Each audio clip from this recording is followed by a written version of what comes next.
Hello tout le monde, c'est Dame Nao et aujourd'hui je vais vous parler de la LLCER japonais. Donc je viens de valider ma première année de LLCER en japonais. Merci, félicitations à moi, voilà. J'avais pas validé le premier semestre et j'ai réussi à compenser avec le deuxième, du coup je suis plutôt contente. Et du coup j'attendais en fait de savoir si j'avais validé ou pas mon année et pour faire une vidéo pour vous parler un petit peu de la LLCER parce qu'on me l'a aussi demandé. Comme ça pour ceux qui hésiteraient, et bien vous pouvez savoir un peu à quoi vous attendre. Je tiens à préciser que je pense pas que les cours sont tout le temps, enfin tous pareils pour toutes les facs. Je parle des cours que moi j'ai eu dans ma fac, comment ça se passe dans ma fac. Après je peux pas dire si c'est le cas partout, en tout cas. Donc pour ceux qui veulent savoir, je suis à l'université Lyon 3, à Lyon. Disons que c'est une plutôt bonne fac, il y a du bon et du mauvais, mais moi personnellement je m'y plais. Après je sais que tout le monde ne s'y plaît pas forcément, mais moi pour le moment ça va. Du coup je savais pas trop comment m'y prendre, donc j'ai noté tous les cours que j'avais au premier et deuxième semestre et je vais essayer de vous les expliquer un petit peu. Je vais juste faire défiler en fait toutes les options qu'il y a pour vous montrer qu'il y a plein de choix possibles lors de l'inscription et en fait tu choisis des options pour chaque semestre et tout. Moi au deuxième semestre de la L1 j'avais demandé LV3 coréen et en fait après j'ai parlé avec des L2 et tout qui m'ont dit franchement c'est trop chaud, prends approfondissement japonais. Du coup j'ai pu changer un peu avant le deuxième semestre et honnêtement je ne regrette pas. Donc voilà, il faut savoir que c'est possible de changer d'option, juste il faut qu'il y ait encore de la place. Donc au début de l'année, à l'inscription, tu choisis des options, donc il y a des troncs communs et tout ça, enfin genre j'arrive pas trop encore à comprendre le système, mais bref il y a les trucs des UEO, troncs communs, machin, nan. Bref, vous choisissez des options et des matières, et après il y en a certaines qui sont obligatoires. Donc par exemple moi je pense que c'est tout ce qui est traduction, grammaire japonaise et tout ça. Logique. Et par exemple pour la LV2 j'aurais pu choisir italien, allemand ou autre chose. Moi j'ai juste pris anglais. On reste sur les trucs où on est sûr. Premier semestre j'avais environ de tête 18 heures de cours par semaine. C'est très peu. Quand on passe du lycée, et encore moi j'ai même pas été au lycée, mais quand on passe du lycée à la fac, 18 heures de cours ça fait vraiment très peu.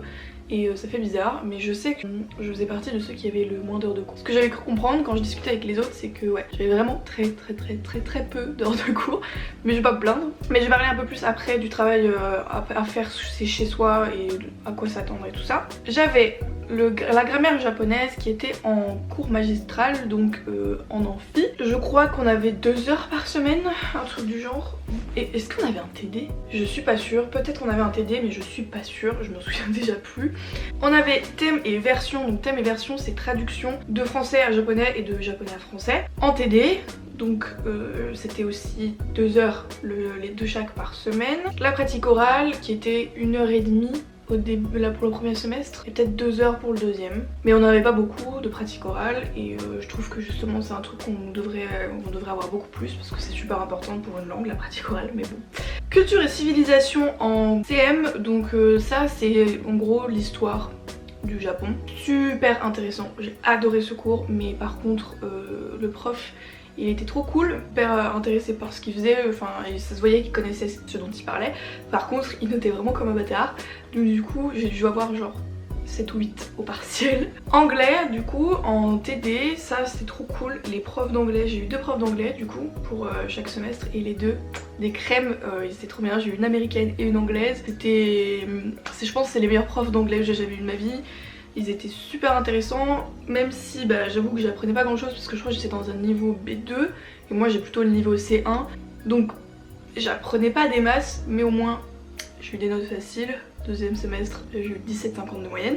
Et je crois que j'ai jamais eu une aussi bonne moyenne, même au lycée j'avais pas une aussi bonne moyenne, je crois que j'avais genre 15-16. Ça c'était une option que j'avais choisie, c'était croyances et religion. Adoré ce cours, j'en garde un super souvenir même si le prof il était chez Père. Il était trop intéressant et je l'ai eu que au premier semestre parce que c'était en fait un cours de découverte, donc on pouvait choisir avec plein de trucs. Il y avait des trucs genre philosophie et tout le bordel, et du coup ça j'ai lu qu'au premier semestre. J'ai adoré, c'était 2 heures par semaine aussi et super enrichissant, et je regrette pas du tout d'avoir pris ce cours même si beaucoup n'aimaient pas le prof. Moi je le trouvais intéressant, ça se voyait qu'il était hyper passionné par ce qu'il faisait et même si c'était un peu difficile à suivre, c'était cool et j'en ai appris beaucoup sur l'histoire des religions et tout. Et du coup le principe du cours c'est de nous apprendre comment fonctionne une religion. On a même appris comment créer une religion. On a appris sur les 3 plus grandes religions monothéistes, les religions un peu plus païennes et tout ça, on les a un peu vues, mais en tout cas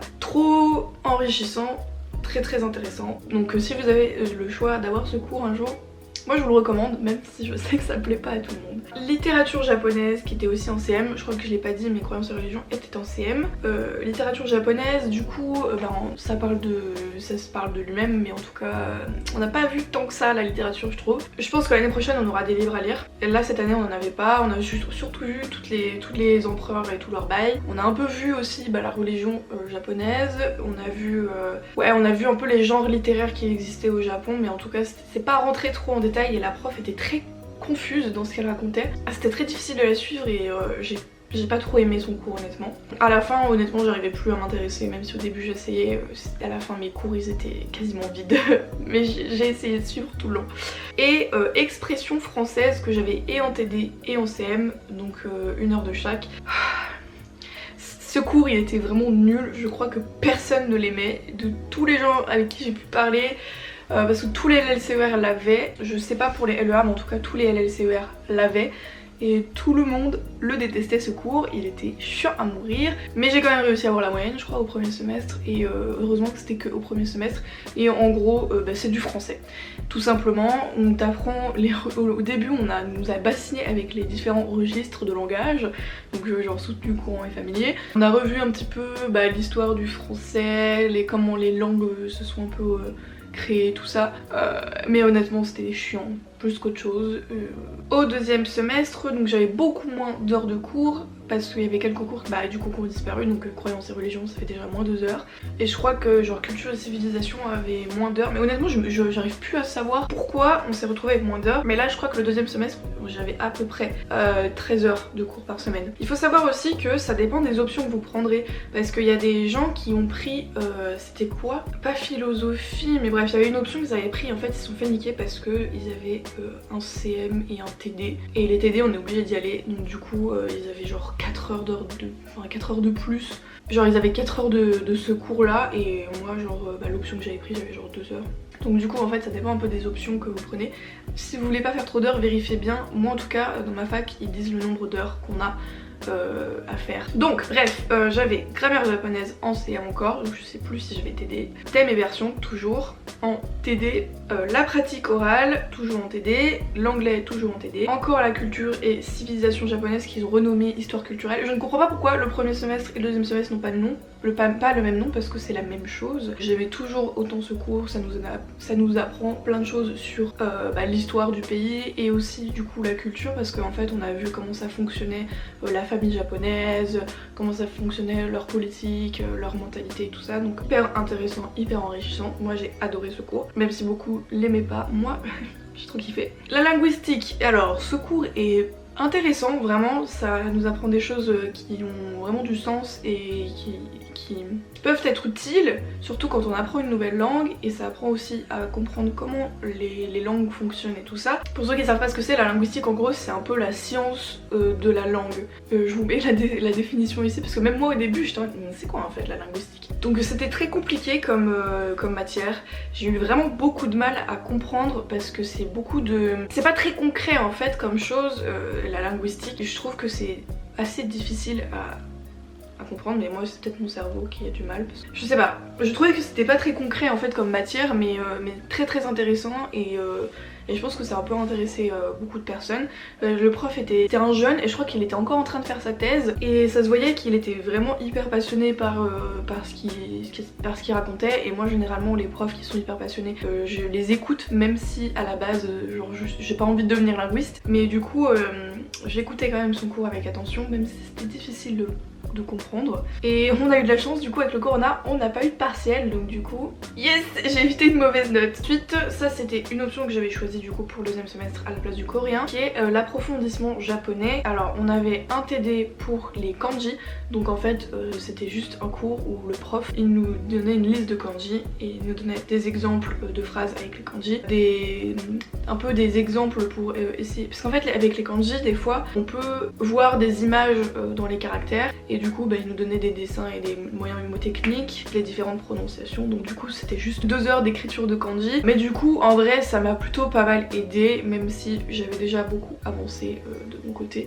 C'était un cours utile que je suis contente d'avoir pris à la place du coréen, parce que j'aurais dû bosser moi-même toute seule tous les kanji et ça aurait été trop chiant. Toujours en approfondissement, mais là il me semble que c'était un CM. C'était approfondissement littérature et culture, et du coup en fait c'était juste de l'histoire de l'animation japonaise. Et j'étais choquée moi-même quand j'ai su que c'était ça mon cours, parce que bah, je m'y attendais pas. Bah, voilà, c'est juste on voit l'histoire de l'animation japonaise. Tout le long du cours on a vu des extraits de vieux films d'animation japonais, on a parlé des Ghibli bien sûr, et puis du créateur d'Astro Boy. On nous a expliqué comment les auteurs dans le monde de l'animation ont essayé de battre Disney et tout ça, comment ils étaient en concurrence. Du coup c'était trop cool comme cours, je l'adore ce cours, mais après normal je suis un peu une weeb au fond, même si je regarde plus autant d'animés qu'avant. L'animation japonaise ça reste quand même toujours quelque chose que j'aime énormément, et je me suis carrément fait tatouer des personnages qui sortent de l'animation japonaise, mais bref. Généralement quand tu es en LLCER japonais, c'est que tu aimes bien les animés, du coup c'était un cours plutôt sympa. Je sais pas si dans les autres facs ils le font, mais bah moi oui. Et ce prof justement, celui qui avait fait sa thèse sur la politique dans le manga, et il est vachement spécialisé en fait dans l'animation, les mangas et tout ça. Il a beaucoup étudié tout, enfin ça, il fait beaucoup de conférences en rapport avec ça. Même il a un compte Twitter où il parle de trucs en rapport avec ça.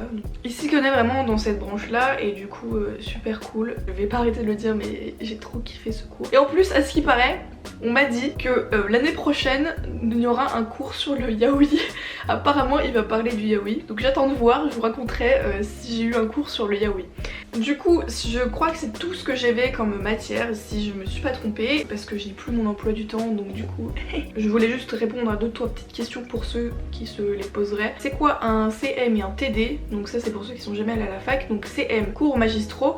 Donc les cours magistraux c'est les cours en amphithéâtre, et ces cours là on n'est pas obligé d'y aller. En gros tu es libre d'y assister ou non, même des gens extérieurs à la fac peuvent y assister. Et du coup c'est des cours généralement avec 150, 200, 300 personnes, ça dépend de la taille de l'amphi. Après j'ai eu des cours en CM qui sont avec beaucoup moins de monde, mais voilà. Et les TD du coup c'est les travaux dirigés. Donc les TD c'est les cours où tu es obligé d'y aller parce qu'il y a un appel. Par exemple si tu es boursier et que tu loupes des TD sans justifier ton absence, le Crous aura le droit de te demander de rembourser la bourse qu'ils t'ont donnée, donc va d'un TTD.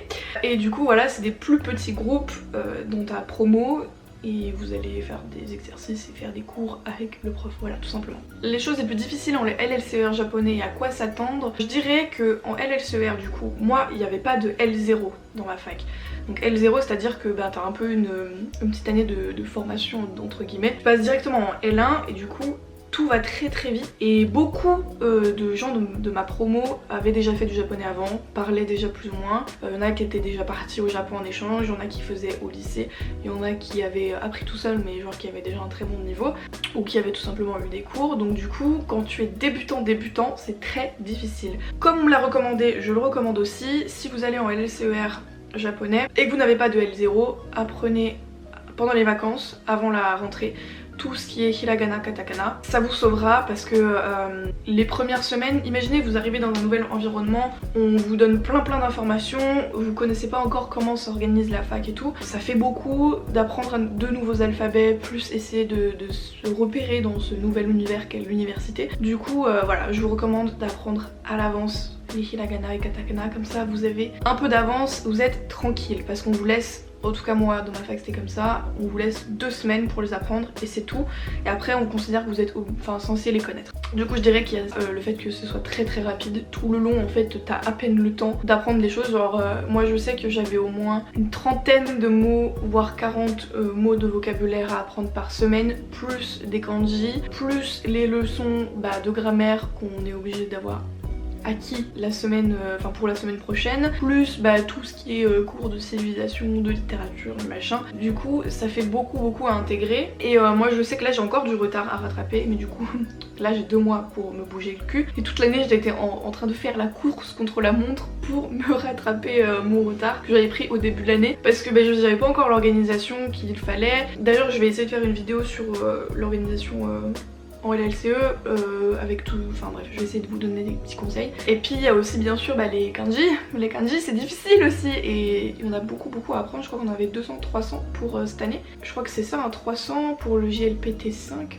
4. Beaucoup d'informations à retenir, une nouvelle langue déjà de base c'est pas facile et surtout une langue comme le japonais qui n'a rien à voir avec tout ce qu'on a pu apprendre, genre les langues latines et tout, c'est totalement différent, c'est assez complexe et c'est plein de pièges et tout ça. Mais par contre franchement si c'est quelque chose qui vous plaît, moi je trouve que ça a été super enrichissant pour moi parce que j'ai toujours rêvé d'apprendre le japonais et voilà, cette filière m'a beaucoup plu, m'a charmée et je regrette pas du tout mon choix. Même si j'avais peur que ça me plaise plus au bout de quelques mois, là maintenant après ma première année, en sachant que je vais pouvoir passer en deuxième année, je suis super heureuse. Je suis toujours aussi contente en fait d'être en LLCER japonais. Donc voilà.